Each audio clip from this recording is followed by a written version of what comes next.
El arte de envejecer. Hablaremos de vivir, mitos, estereotipos, alimentación, salud, aceptación y más.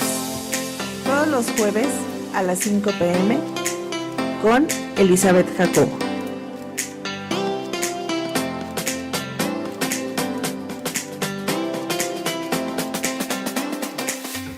Hola, ¿qué tal? Muy buenas tardes. Gracias por estar con nosotros en su programa El arte de envejecer. Y bueno, pues ahora mediante vía Zoom, por las cuestiones del COVID, pero bueno, pues ya, gracias a Dios estamos bien. Paquito, creo que también tú ya estás bien. Entonces, pues, les voy a presentar al invitado del día de hoy. Él es José Francisco Moreno Fernández. Es estudiante de cuarto año de medicina por parte de la Facultad de la UNAM. Es ayudante de profesor en los departamentos de embriología y genética, así como salud pública. Ganador de la medalla al mérito juvenil en la distinción Promoción y Desarrollo de Actividades Académicas, Científicas, Tecnológicas, Profesionales y de Innovación por el Congreso de la Ciudad de México en su edición 2020. Nombrado por la Revista Mexicana de Arte como uno de los 15 jóvenes más destacados de México. Ha realizado estancias de investigación con énfasis en sexualidad, salud mental y biodiversidad en instituciones nacionales como el Museo Universum de México, Instituto Juan Ramón de la Fuente, París-Sorbonne University, Francia y Universidad de Albuquerque en Estados Unidos. Ha cursado 4 diplomados enfocados a sexualidad por la Asociación de Sexualidad en México, vacunología por la Fundación Carlos Slim, derechos humanos en la salud por la CNDH y enfermedades crónico-degenerativas en México por el Instituto de Salud Pública.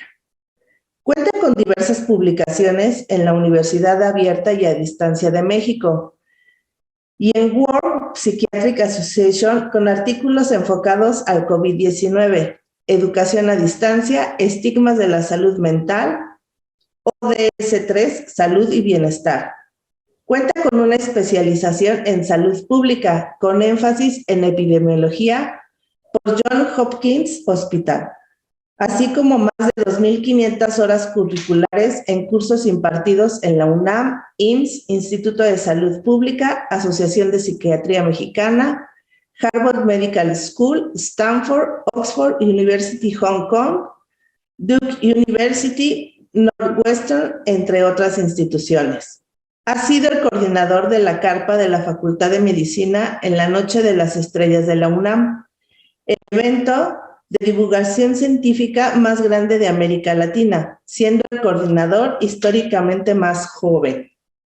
Ha formado parte de diversos comités, tales como organizador del Congreso Estudiantil de Psiquiatría y Neurociencia, Médicos por la ODC, Las dos caras del amor, así como de evaluación en el curso de instructores de embriología, Expociencias de la Ciudad de México, Nayarit, Guerrero, Campeche y Nacional en los últimos 2 años. Acumula más de 30 premios, lugares en certámenes nacionales e internacionales y más de 50 participaciones en diversos cursos de ferias de ciencias, oratoria, ensayos, festivales de ciencia, arte, entre otros. Ha dictado más de 50 ponencias en foros nacionales, congresos internacionales, perfil psiquiátrico de la psicópata en ciencias forenses en Argentina, eutanasia y la muerte en España, entre otros. Recientemente tuvo la oportunidad de participar en la Brigada Nacional de Vacunación contra COVID. Mis respetos, Francisco, porque efectivamente eres muy, muy joven y pues la verdad es que gente como tú, jóvenes así destacados, entusiastas y sobre todo apasionados en lo que les gusta en su área, la verdad es que es lo que necesitamos mucho en este país. Entonces, yo muy, muy agradecida que hayas aceptado la invitación, que pese a ahorita toda esta cuestión que pasamos, pues aquí estamos, ¿no? Y pues cuéntame, primero, digo, ya mencioné toda tu semblanza, pero ¿qué fue lo que te motivó, o sea, tan joven, encaminarte en esta ciencia que es la medicina y sobre todo que te gusta tanto la cuestión salud mental? Bueno, primero que nada, muchas gracias a usted, licenciada Elizabeth, por la invitación. Qué buena pregunta. ¿Sabe? Cuando yo era muy chiquito, todavía más chiquito de lo que ahorita estoy, siempre me ha encantado aprender de todo. Siempre he creído que en esta vida estamos aquí para aprender lo más posible. Gandhi dijo, aprende como si fueras a vivir toda la vida y vive como si fueras a morir mañana. Entonces, creo que en este mundo tenemos el tiempo a veces tan limitado, tantas experiencias por vivir, tanto por aprender, que a veces como joven uno cree, bueno, pero eso puede esperar a cuando crezca, ¿no? El ir a congresos, el hacer eventos, toda esta parte de cursos, especializaciones, vendrá más adelante. Pero a veces yo creo que si uno tiene la intención, la motivación y el deseo por aprender y hacer nuevas cosas, lo puede hacer cuando es el momento, ¿no? Las cosas a veces llegan sin necesidad de buscarlas tanto y es cuestión más de tener esa motivación. En este sentido de salud mental, creo yo que es un tema que siempre ha estado muy, muy, muy estigmatizado, lleno de dogmas, lleno de tantos mitos. Y afortunadamente tuve la oportunidad en mi primer año de la carrera conocer a una doctora, la doctora Ingrid Vargas Huicochea, gran psiquiatra, que justamente fue mi profesora de salud mental y que por ella fue que dije, wow, o sea, realmente todo lo relacionado a la mente es, es oro puro, ¿no? Porque todos son una mente. Y esta mente, al igual que es una función alojada en diferentes órganos, cerebro, sistema límbico, tálamo, hipotálamo, se pueden enfermar. Lo malo es que a veces no lo vemos, pero sí lo sentimos. Los estigmas de la sociedad hacen que nos callemos o que sea tratado de forma diferente. Y yo ahí dije, como es que es tan genial todo lo que tiene que ver, porque está en todo, en sexualidad, en cómo nos vamos desarrollando día con día en cada parte de nuestro ciclo de vida, desde la infancia, la adolescencia, la adultez, la senectud, desde los problemas asociados a la salud mental, alcoholismo, depresión, ansiedad, otras tantas enfermedades psiquiátricas, hasta el cómo nos relacionamos entre nosotros. Entonces es una área muy genial, muy, muy llamativa para mí y que tristemente no ha sido tan estudiada como debería ser estudiada. De hecho, eso es lo que te iba a preguntar yo. O sea, ¿por qué es tan importante hablar sobre la salud mental? Acabas de decir algo. Desafortunadamente la sociedad tiende mucho, o sea, les dice salud mental y de entrada, o sea, ponen cara así como que no, o sea, ¿sabes qué? En la carrera también a nosotros nos han dicho en gerontología y también en la maestría en tanatología que todos en algún momento de nuestra vida tenemos que ir a terapia.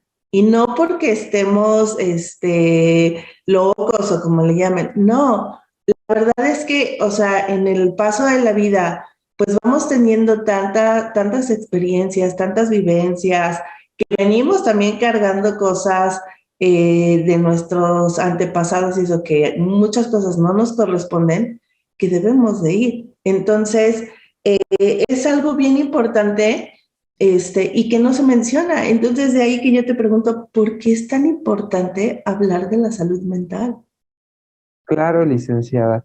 Bueno, como usted menciona, ¿no? Ese primer ejemplo, que es la psicoterapia, hay muchos mitos y muchos estigmas, ¿no? Por ejemplo, cuando una persona justamente piensa, es que yo no lo necesito, no estoy psicopatológico, coloquialmente llamado loco, ¿no?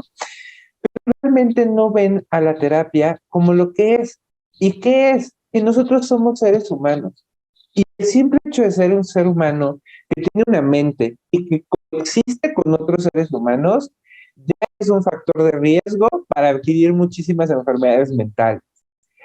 Pero el poder ir a hablar con alguien que esté en una posición objetiva, en una posición ecuánime, y que nos va a escuchar y orientar, es una ayuda sumamente valiosa en esta salud mental.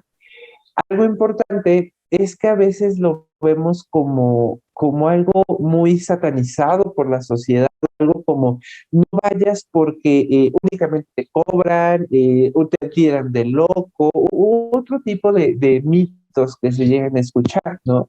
Sin embargo, otra parte es que hay un sector de la población que va a esta terapia, pero espera que la vida se le resuelva nada más por ir a terapia. Cuando en realidad ir a terapia es como, haciendo una analogía, nosotros estamos en una aventura y la terapia es una brújula, el GPS, que nos va ayudando a indicar, puedes irte por acá. Tú sabes que te puedes ir a tomar otra ruta, tú sabes que puedes acelerar o puedes ir más lento, pero el GPS ahí está, no te va a ayudar a perderte. Y ese es muchas veces el objetivo de esta terapia. No te va a teletransportar para llegar a tu destino, no te impone algo. También es importante no obsesionarte con esta terapia en el sentido de decir únicamente escucho el GPS y ya. No, se debe de disfrutar el camino, se debe de saber en dónde estoy caminando y a dónde quiero llegar. Y en ese sentido de salud mental, creo que el pensamiento generacional ha cambiado tan drástica y bruscamente. Por ejemplo, el otro día tuve la oportunidad de ver una película llamada Mi novio atómico. Y me recordó tanto esta pregunta, licenciada, porque en esa cinta ya es un tanto clásica. Es una familia que se queda atorada en un búnker, salen después de 35 años y ven, ellos creen que estalló una bomba, salen y ven a la sociedad muy cambiada, ¿no? O sea, en la época en la que ellos vivían, como en los 70, en los 60, que ya está en los 80, 90, es como acá, ¿qué pasó, no? Tan drásticamente. Y algo que pasa ahorita es un conflicto intergeneracional. Por ejemplo, la generación baby boomer, la generación de los millennials, los centennials, los que apenas están naciendo, que todos vamos teniendo un pensamiento generacional diferente, donde antes, en 1980, el principal objetivo de las personas era casarse, tener una familia y punto. Eso es sinónimo de ser feliz. El sinónimo de ser feliz es autorrealizarte y tu autorrealización va a depender de lo que tú creas y lo que tú quieras. A veces la comunicación es la falla entre estas generaciones y lo que crea tantos problemas. Porque ahora lo veo mucho en mis alumnos, en mis compañeros inclusive, que tienen pavor de decirle a sus papás, oye, me siento mal, necesito ir a terapia, tengo depresión, me siento triste, que es diferente, ¿no? Pero tienen esa barrera en la comunicación de no saber cómo transmitir el mensaje. Y otro ejemplo de por qué la salud mental está tan estigmatizada, nosotros si nos sentimos mal, podemos, por ejemplo, no sé, me siento mal de la cabeza, o sea, dolor de la cabeza, me tomo un paracetamol y listo, ¿no? O inclusive me duele la pierna, me tomo un analgésico, listo. Y lo comento con la gente, no, ay, fíjate que me lastimé la pierna, me tomé la pastilla, todo maravilloso, ya me siento súper bien. Nos pasa algo, nos dicen, ah, ok, usted padece ansiedad, necesita un ansiolítico, le recomiendo este. No, ¿cómo me voy a tomar yo eso? Es que me puede generar dependencia, me va a hacer cambiar mi personalidad. ¿Qué van a decir de mí? No, son tres de las cosas que más se llega a escuchar. Y cuando el médico dice, se tiene que tomar antibiótico para COVID-19, no lo cuestionan. Y es como, pues si el COVID es un virus, ¿por qué me voy a tomar un antibiótico? No hay pregunta. Pero cuando es, ok, para una ansiedad, ansiolítico, ¿no? No, ¿qué me va a pasar? No, doctor. Y muchas veces no solamente es cuestión de la sociedad. A veces los doctores no sabemos cómo explicarles, mire, todos necesitamos a veces ayuda porque hay que entender que nuestra mente está en nuestro cuerpo y que se puede llegar a enfermar, así como nuestro hígado, corazoncito, cerebro, todos nuestros órganos son susceptibles. Y tristemente todavía tenemos ese miedo a hablar las cosas como son, ¿no? A veces todavía tenemos como esa cosita de, ¿qué van a decir de mí? ¿Qué van a pensar? Es que yo crecí bajo otras formas, en fin, no hay tantos estigmas que podríamos pasar toda la hora hablando, licenciado, de esto. Así es.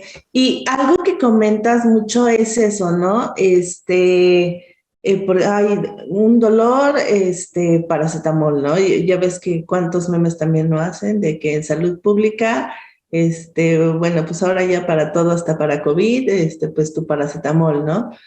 Y también cuánto no vemos en cuestión de las personas adultas, mayores, que llegan y llegan con toda una polifarmacia y que a lo mejor hay medicamentos que ni necesitan y que les preguntas, bueno, ¿y sabe para qué es? Y te dicen, no, me lo recetó el doctor, me lo recetó mi vecina y me dijo que era muy bueno para la salud o para, no sé, el cartílago, etcétera, y pues yo me lo estoy tomando, ¿no? Pero que realmente no saben ni siquiera qué están tomando. Entonces, también yo aquí te preguntaría, ¿qué relevancia cobra la salud mental en el adulto mayor? Excelente pregunta, licenciada.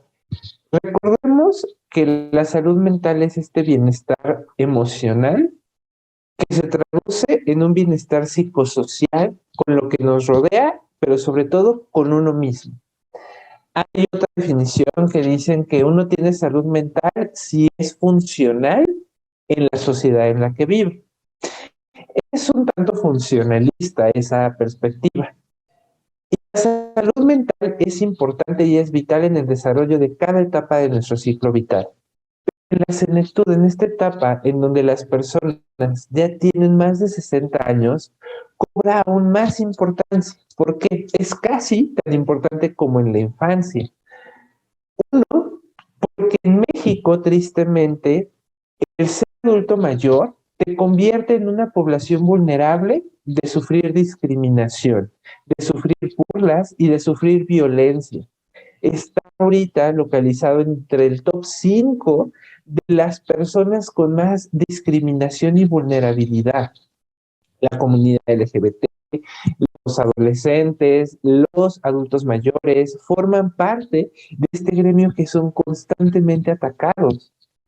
Y eso es una triste realidad porque en otras sociedades, en otro contexto, esto sería muy diferente. El adulto mayor era visto como el sabio del grupo, como el respetado, al que se le debe de escuchar. Y ahora no, ahora es como, sí, pues lo tenemos en casa, pero pues no nos gusta pasar tiempo con él, o no lo entendemos. Y eso es porque si nosotros no nos entendemos a nosotros mismos, ¿cómo queremos entender a alguien más? Ahora, en este sentido de la salud mental en el adulto mayor, hay que entender cómo funciona este arquetipo emocional y cerebral que se va formando. Por ejemplo, hay muchas veces que escucho, es que el adulto mayor se parece mucho como si fuera un infante, ¿no? Y algo en que se parecen mucho es en esta tendencia de rasgos narcisistas. Obviamente no es generalizar, siempre va a haber excepciones a la regla, pero el común denominador o la mayoría llegan a presentar estos rasgos. Y a veces nos dicen, ya me dijo narcisista este escuincle, ¿qué le pasa? No, todos tenemos un toque narcisista porque si no, no existiríamos. Pero justamente se hace esta comparativa tan frecuente porque un niñito o una niñita a los 5 años nos puede decir, oye, mamá, papá, mira, esa bola gigante amarilla en el cielo me está siguiendo, o sea, me sigue donde vaya, y es el sol, ¿no? Y ellos creen que los están siguiendo a ellos. El adulto mayor, su narcisismo es más por búsqueda de atención. Es como uno llega y dice, oye abuelita, oye abuelito, fíjate que hoy en mi clase de matemáticas saqué 10. Y te dicen, felicidades. Fíjate que cuando yo llevé matemáticas, tuve a tal profesor y se empiezan a contar su historia. Y ese es el narcisismo al que nos referimos porque todo lo tratan de transferir a un yo hice, yo, ¿no? Y eso es algo que hay que entender, que no lo hacen por restregarnos algo, sino porque es un pensamiento ya casi, casi programado en la necesidad de sentirse integrado, de sentirse útil. En cada etapa del ciclo vital vamos adquiriendo cambios. En la infancia es primero esta parte de superar la simbiosis, ¿no? Muchas veces me preguntan, profe, ¿por qué llora el bebé cuando se va la mamá? Es porque el bebé piensa que la mamá es parte de su cuerpo. Imagínate que de repente ves tu mano y ya no la ves. Es como, ¿dónde se fue mi mano? ¿No? Y lloras de frustración. Así el bebé. Está su mamá o está su cuidador primero y de repente no está. ¿A dónde se fue esa parte de mí? Una vez que se supera eso, es un proceso de sinaptogénesis impresionante donde aprendemos todo. Y así en cada parte del ciclo vital, que a mí me encanta, vamos aprendiendo y descubriendo y enfrentándonos a nuevos retos. En el adulto mayor, el aprender a cómo dirigir estos retos, que son el cambio de actividades físicas por experiencia y por actividades más mentales, es un primer reto. Algo también importante es la superación del duelo, la superación de las personas que, compañeros, amigos, cónyuge, tienen que fallecer por parte del ciclo vital de la vida. ¿Cómo se supera eso? Y si a eso sumamos que la persona, ¿cómo se siente con el hecho de que va perdiendo individualidad? Porque físicamente ya no puede ser capaz de ser lo que antes hacía. Y eso a todos nos pesa cuando estamos enfermos de algo y es como, no, es que ahorita estaría trabajando, subiéndome no sé dónde, y ahorita estoy en cama. Y esa sensación que a veces tenemos, ellos la llegan a sentir constantemente. Entonces es saber cómo apoyarlos, porque a veces no son escuchados. Exacto. Ahora, acabas de mencionar algo bien importante. Muchos temen llegar a la vejez. Si bien desde que nacemos, y mencionaste también una palabra clave, el ciclo de vida, o sea, desde que nacemos vamos envejeciendo, ¿sí? La vejez es, pues, más bien, o sea, cómo vas a afrontar ese proceso, ¿no? Entonces, yo aquí te preguntaría, ¿cuál es la importancia, o tú cómo ves la importancia en el adulto mayor sobre la vejez? O sea, ¿cómo deberían de tomarlo ellos? Muy buena pregunta y lo deberían de tomar como una etapa más. Escuchaba la ponencia anterior de un gran doctor que admiro mucho, ¿no? Completamente desconocido para mí, un gran hermano y mi médico favorito además, lo idolatro mucho. Y él comentaba, ¿no? Que la adultez es como ese postre en esta comida llamada vida. Yo creo, comparto ese pensamiento y también creo yo que el adulto mayor y todos nosotros debemos de pensar en la vida como este ciclo, en donde vamos a pasar por diferentes etapas y vamos a ir aprendiendo cosas.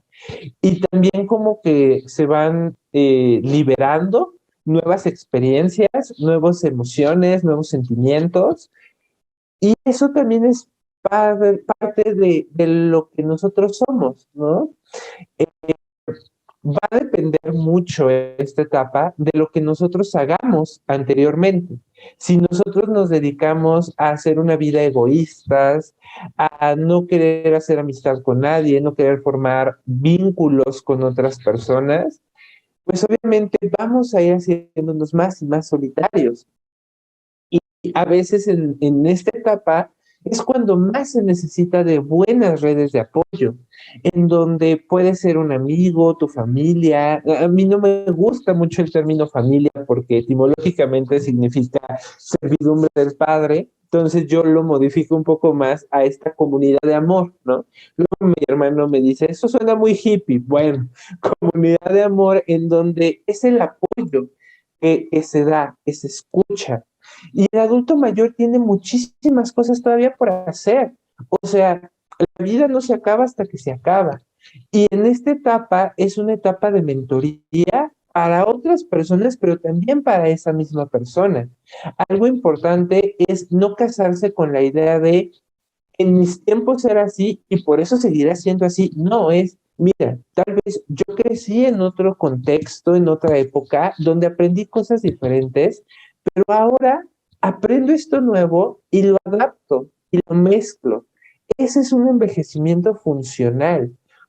Créame, licenciada, que a veces es confuso, ¿no? Porque simplemente yo a mis 21, casi 22 años, los nuevos jóvenes ya me dicen cosas, es como, ah, caray, ¿no? En mis tiempos eran otra cosa. No me imagino a los adultos mayores este cambio tan drástico, pero que si se hace esta correcta adaptación, pueden coexistir muy fácilmente. Ahora, en ese sentido de qué esperar cuando envejecemos, ¿no? Me recuerda la pregunta de qué esperar cuando estás esperando. Realmente es una aventura que va a ser personalizada, que va a depender de lo que uno trabaje, de lo que uno vaya labrando en la vida y de las personas que uno es para con los demás. Y lo importante es nunca cerrar la mente. A veces es difícil y es fácil decirlo, pero una parte vital es esa, no creer que estamos demasiado grandes para aprender algo nuevo, que estamos demasiado grandes para iniciar nuevas aventuras. No, el tiempo no termina hasta que termina. Y a veces la experiencia que uno va adquiriendo lo hace increíble para poder seguir aventurándose a cosas nuevas, ¿no? Ahí hay una película de ejemplo, Pasante de Moda, ¿no? Con Anne Hathaway y Robert De Niro, donde ponen justamente ese Maravillosa ejemplo. película. Sí, Claro. yo, fíjate que yo sí he escuchado a muchos jóvenes que comentan, es que yo no quiero envejecer. Entonces, es de bastante, a mí sí me saca mucho de contexto el que comenten esto, ¿no? Es que yo no quiero envejecer, es que yo no quiero ser grande. Pero vamos a una pausa comercial, regresamos y continuamos. Claro. El arte de envejecer. Hablaremos de vivir, mitos, estereotipos, alimentación, salud, aceptación y más. Todos los jueves a las 5 p.m. con Elizabeth Jacobo.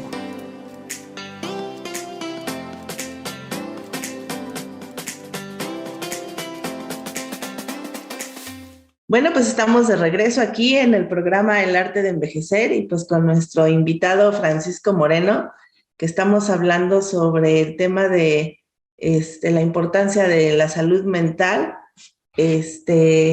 Y yo generalizo, o sea, no es nada más en el adulto mayor, creo que es importante que todos, en algún momento de nuestras vidas, pues tenemos que ir a terapia y que no debemos de tener ese miedo, ¿no? De que nos digan, ay, es que estás loco. No, no es eso. Es simplemente que pues que sí tenemos que sanar muchas cosas, que pues hemos pasado en lo largo de la vida, ¿no? Y bueno, nos quedamos de que efectivamente sí hay mucho joven actualmente que dices que, ¿sabes qué? Yo no quiero llegar a viejo, yo no quiero envejecer, le tiene miedo a llegar a esa parte, ¿no? Lo asocian mucho como a decadencia, como a esa etapa de frustración, de no poder ser libres, de no poder hacer sus cosas independientes, etcétera. Entonces, bueno, pues ahí es muy importante el cómo empezar a prepararnos. Y creo que de ahí vienen muchos estigmas, ¿sí? O sea, ellos vienen también acarreando muchos estigmas. Y entonces de ahí mi pregunta es, ¿por qué existe tanto estigma hacia la salud mental?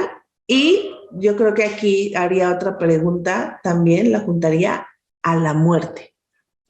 Ok, qué buena pregunta, licenciada.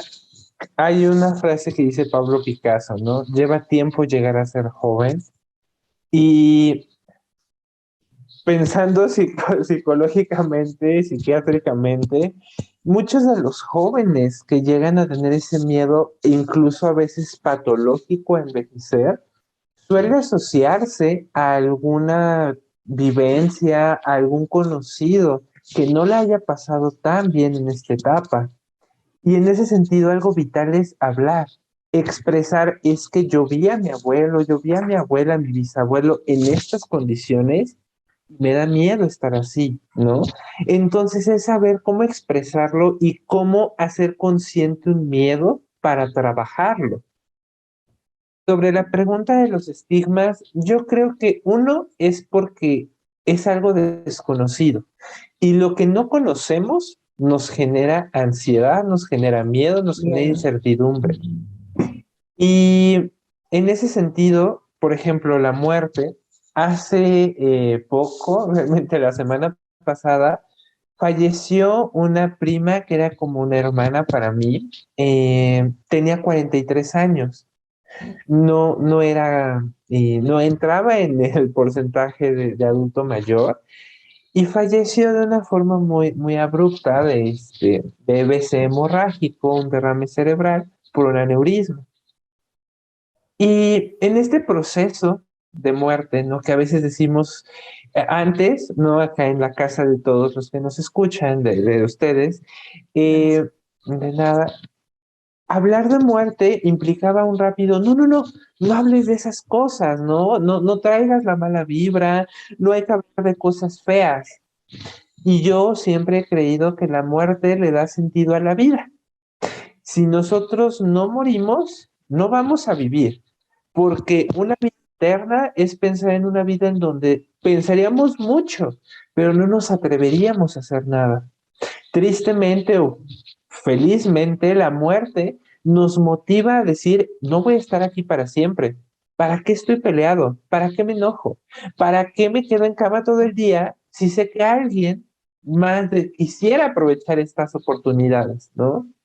Entonces, en ese sentido, hablar de la muerte se asocia mucho a, no, me recuerdas a ese familiar, esa persona querida, no hables de esas cosas, cuando llegue el momento llegará. Pero oye, ¿qué tal si llega antes de lo esperado? ¿Qué va a pasar con tu legado? ¿Cómo quieres que honremos tu vida?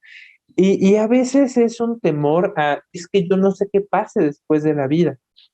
Acá entre nos, licenciada Eli, y todos los que nos escuchan, la primera vez que yo supe que me iba a morir, y creo que es algo que tenemos todos, nos da una crisis espantosa de vacío emocional. En mi Sí. caso fue como a los 7 años, 6, que estaba viendo una película de Disney, se llama La Mansión Embrujada, y justamente ahí, Tito quiere participar, ¿no? Mi perrito. Y justamente en esa película que hablan de un personaje que muere, que es un fantasma, yo me puse a pensar, o sea, en la muerte ya no estamos aquí, ¿qué hacemos? ¿Dormimos todo el día? ¿No podemos despertar? Pero son muchos años más, ¿no? O sea, hablamos de más de 5.000 años. Yo en ese entonces pensaba, cuando en realidad se pierde ya el tiempo.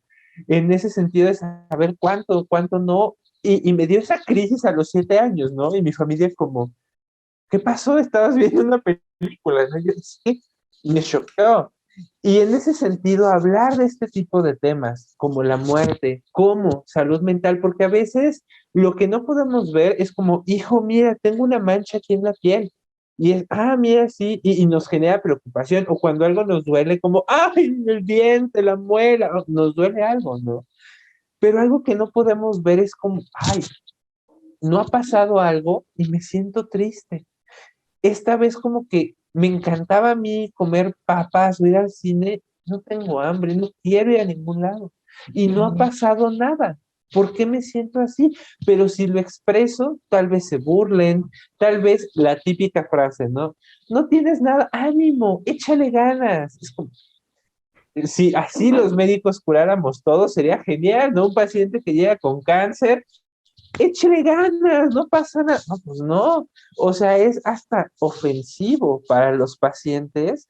Y estos estigmas es porque a veces nos falta empatía en ponernos en este lugar de la otra persona.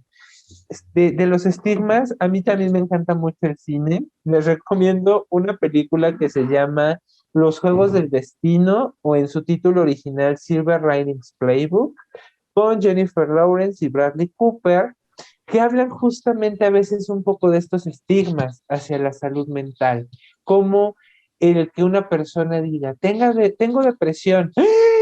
Tiene depresión. No, a veces ni siquiera sabemos qué es la depresión, pero ¡ay! Ya viste, ¿no? Sí, Y ni sí, siquiera se menciona otros trastornos, ¿no? Trastorno bipolar, que a veces es, y me enoja, que es usado como ofensa, ¿no?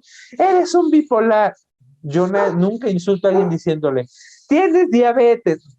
No, o sea, y a veces entra en estos estigmas donde el no saber nos conlleva a tantas cosas que decimos o sentimos que debemos ser escuchados y tenemos que ser educados para poder mejorar en esa área.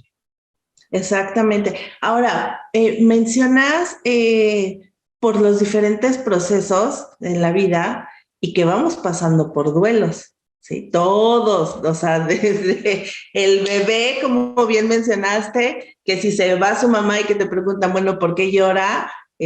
Porque él piensa que su mamá es parte de su cuerpo. Él está pasando también en ese trance de la separación, ¿no? De su mamá, y es un duelo. Ahora bien, ¿cómo saber cuando un duelo es patológico? Muy buena pregunta, licenciada Eli. Primero, el duelo se da ante cualquier pérdida y eso es algo importante que usted menciona. No nada más es ante la muerte de una persona, es ante una pérdida. Cuando se te va la pareja, pues uno es una pérdida, ¿no? El regresar con la pareja ya es patológico, ¿no? Porque si ya se perdió, entonces que te regrese alguien, es como, ojo, ojito ahí, ¿no? O sea, ya hablamos de un proceso patológico. En este caso, creo que el adulto mayor es una parte esencial que lo debe de entender. ¿Por qué? Porque tristemente en esta etapa es la etapa en donde se tienen más pérdidas. No Ujú. solamente pérdidas de personas, pérdidas de capacidades físicas, pérdidas de también de personas, de mis amigos, mis amigas, mi pareja, mis Su hijos, trabajo. el trabajo, claro, la jubilación, ¿no? Esta Ujú. parte de, es que mi hijo vivía conmigo y ahora ya se va porque ya tiene una nueva casa. Todo eso, todas las pérdidas conllevan un proceso de duelo. Ahora, hay unas psicólogas, Kubler-Ross, que nos hablan de las etapas del duelo, ¿no? Que primero es la parte de negación. Se te fue. No, es que ya falleció. No, no es posible. No es cierto. No. Es muy fácil de identificar esta fase porque pues es un no. No lo podemos creer, no lo podemos asimilar. Después de esta etapa llega una etapa de enojo en donde es como, es que, ¿cómo? No, no es posible, o sea, me frustra, me enoja no poder hacer nada. Después es esta etapa de negociación de, es que a ver, ¿por qué no? Si yo hago esto, por favor que se quede o por favor que regrese, prometo cambiar esto, te cedo esto. Y después llegamos a una fase de tristeza, en donde es como es que no vale la pena. Si ya no está, ¿para qué? Ya no quiero seguir. Y después, finalmente, llegamos a la etapa de aceptación. Ok, la persona, lo que perdí, tuvo una fase, tuvo una experiencia, tuvo una vida, tuvo algo que ya terminó, ¿no? Como decía una frase de García Márquez, no estés triste porque terminó, sonríe porque sucedió. Y eso es algo real, que a veces nos queremos agenciar personas y a veces lo que nos duele más es el egoísmo personal de no, es que ya no está y uno sufre porque uno extraña a la persona y ya no está con él, pero la persona ya está descansando, tuvo una vida, corta, pequeña, tuvo experiencias, amó, vivió, se rió, tuvo momentos tristes que hicieron los momentos bellos aún más geniales, pero ya pasó. Ahora es momento de dejar trascender a la persona y uno también saber cuidarse. Un duelo es patológico cuando dicen los expertos que por lo general la duración de un duelo, cuando es una pérdida muy grande, dura máximo 1 año. Ujú. Y hay diferentes formas de afrontar el duelo. Sin embargo, uno sabe que ya superó el duelo cuando es capaz de hablar de la persona o cuando es capaz de recordar a la persona o la experiencia o la pérdida y que no le genere una carga afectiva que no pueda controlar, ¿no? Por ejemplo, si yo de repente hablo de una persona que falleció y me suelto a llorar, me enojo, me altero emocionalmente, todavía no he superado el duelo. Y hay personas que por no querer hablar, por no querer expresar lo que sienten, ese duelo puede durar años. Entonces, y ese duelo a veces afecta a las demás esferas de la vida. Por eso la importancia de saber cuándo un duelo ya no es normal, porque es normal el duelo, pero cuando dura mucho, cuando ya entorpece nuestra vida, algo está pasando ahí. Entonces, la importancia también de expresar lo que sentimos. Tan importante que es el hablar y que si antes costaba mucho trabajo, ahora con esta situación de pandemia y estas situaciones, qué difícil se ha vuelto, ¿no? Y ya hay jóvenes y todo que todo lo quieren hacer por mensaje, ya ni siquiera es escuchar a través del teléfono la voz, ¿no? O sea, todo es mensaje, todo porque no quieren hablar, no les gusta hablar. Entonces, es difícil ahora, imagínense en el adulto mayor que acostumbrado es la persona pues a socializar más o como dice, si tenía los hijos, si tenía la pareja, si tenía el trabajo, etcétera.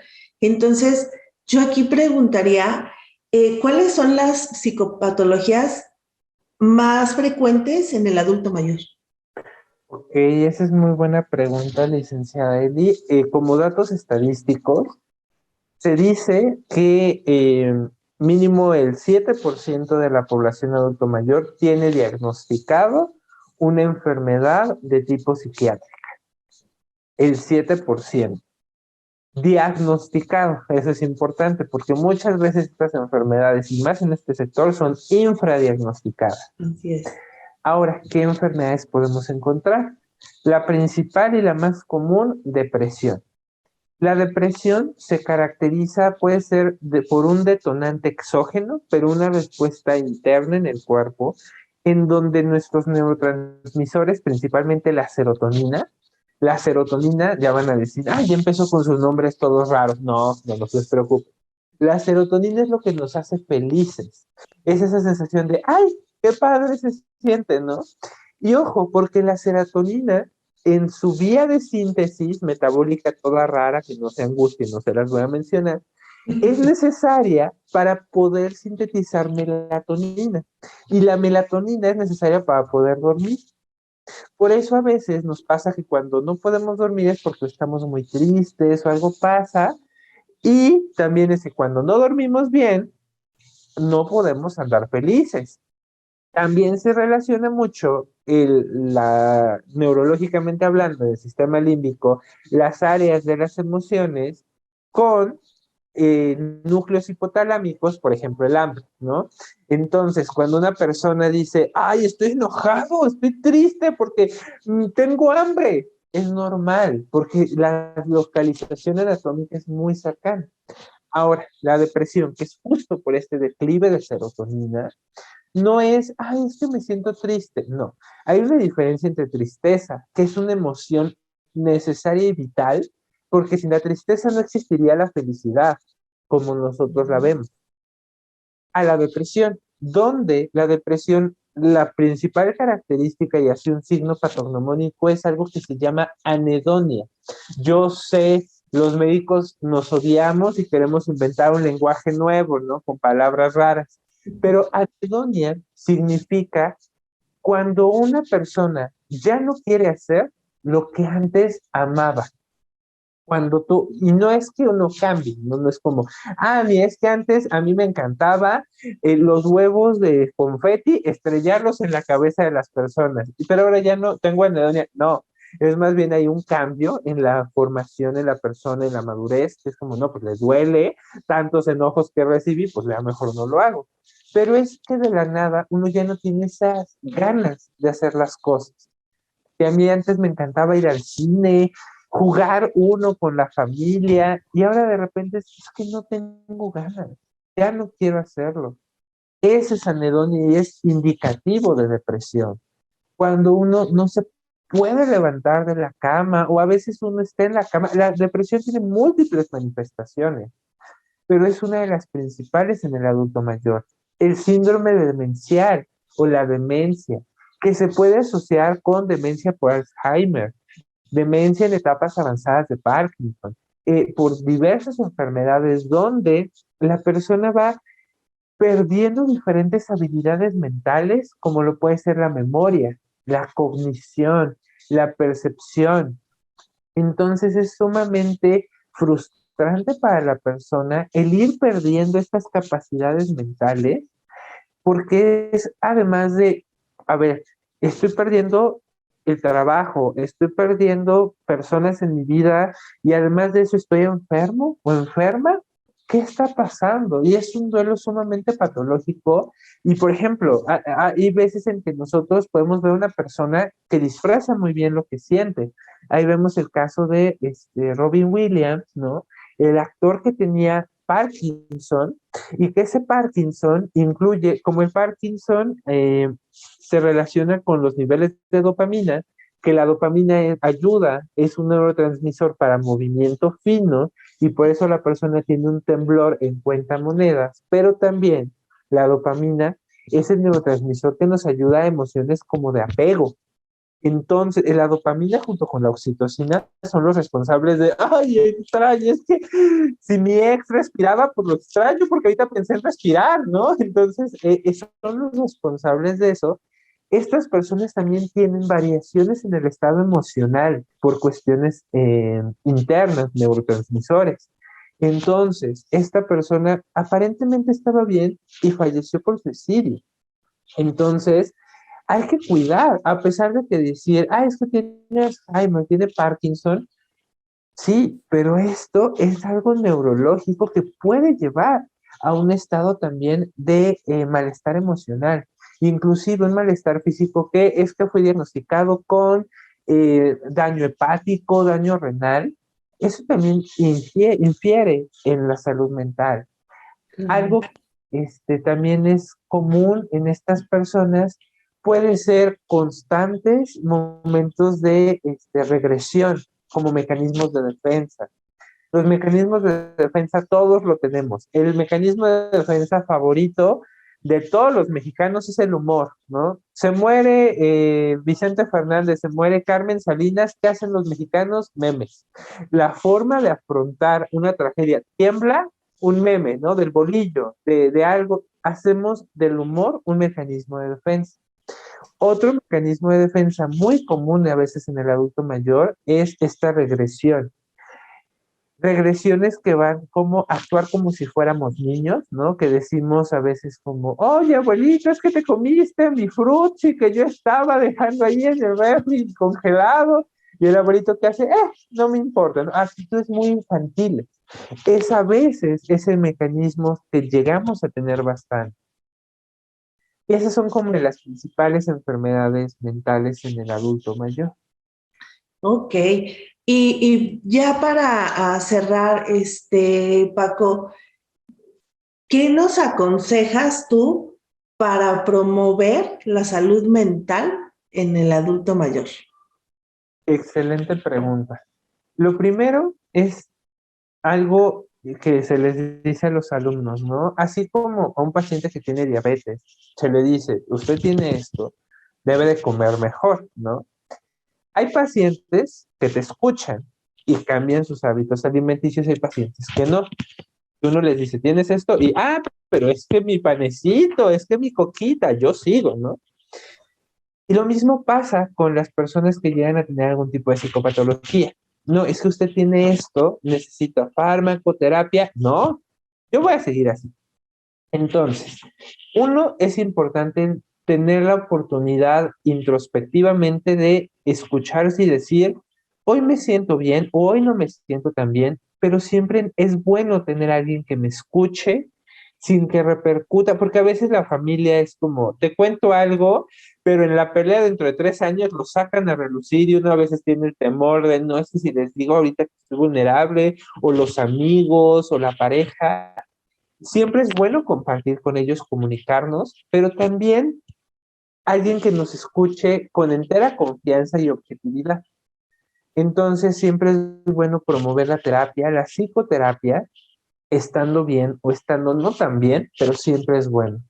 Algo muy importante es la capacitación en sentido de escuchar. Hay veces en que algo tan instintivo y tan primitivo como lo es escuchar, no sabemos hacerlo. Le tenemos un miedo incómodo a los silencios, porque muchas veces la persona te dice, oye, me siento así, así, así, así, y a veces uno no sabe ni qué decir, ¿no? Y se queda como, le tengo que decir algo, y a veces uno le riega más, ¿no? Entonces es saber estar cómodo con los silencios, el escuchar a la gente que no nada más es oír, sino realmente pensar lo que me está diciendo, qué necesita de mí, cómo yo puedo ayudar. A veces se ayuda simplemente escuchando.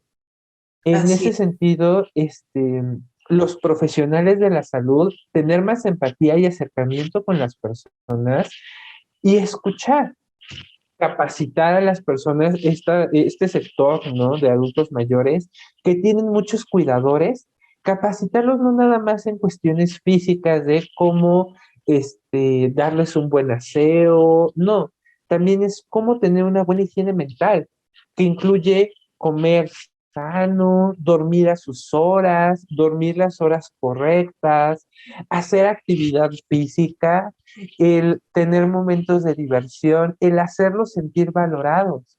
Entonces, es esta capacitación constante que es bien importante en los adultos mayores y sobre todo, más que predicarlo a otras personas, nos hace una gran ayuda el creerlo nosotros mismos.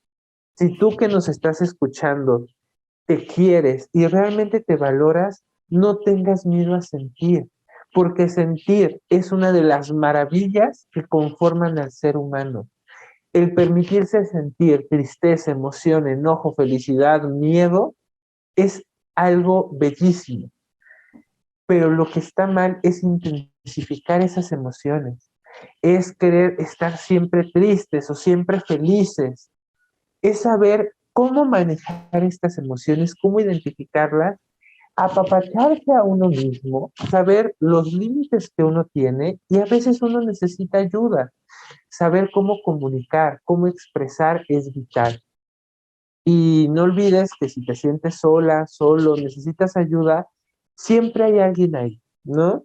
Hay una película, terminando mi promocional de Tour de Cine, ahí, Tour de Cine Paquito, le vamos a llamar, Dear Evan Hansen, una película que es un libro, una novela, que se las recomiendo mucho, porque justamente habla de estas enfermedades mentales situado en la adolescencia, en donde a veces no sabemos cómo manejar, nos sentimos solos y hay que saber que hay una diferencia entre estar solos y sentirse solos.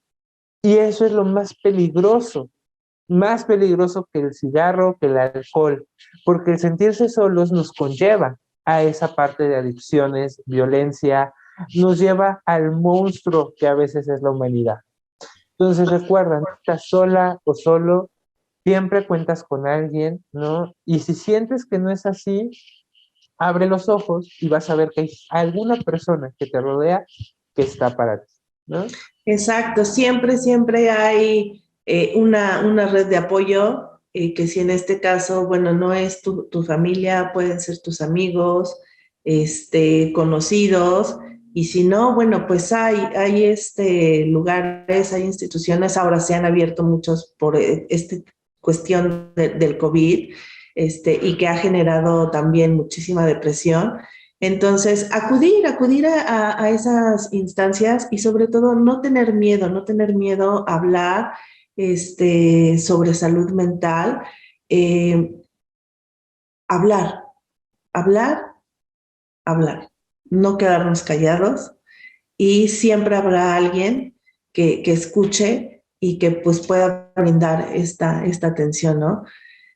Paco, estoy más que agradecida por haber aceptado estar aquí en el programa. Sé que podemos extendernos muchísimo más. Ya habrá oportunidad de tocar otros temas en cuanto al adulto mayor. Y pues gracias a ustedes, gracias por seguirnos escuchando. Cuídense mucho, por favor. Los contagios, y aquí el doctor se los podrá decir, están tremendos. Y cuídense mucho, cuiden su salud, no solo física, la mental es súper importante. Si no cuidamos también esa parte, la verdad es que ni la física, ni la emocional, espiritual, nada va a estar bien. Entonces, es muy importante que nos cuidemos y que atendamos sobre todo eso que comentan, ¿no?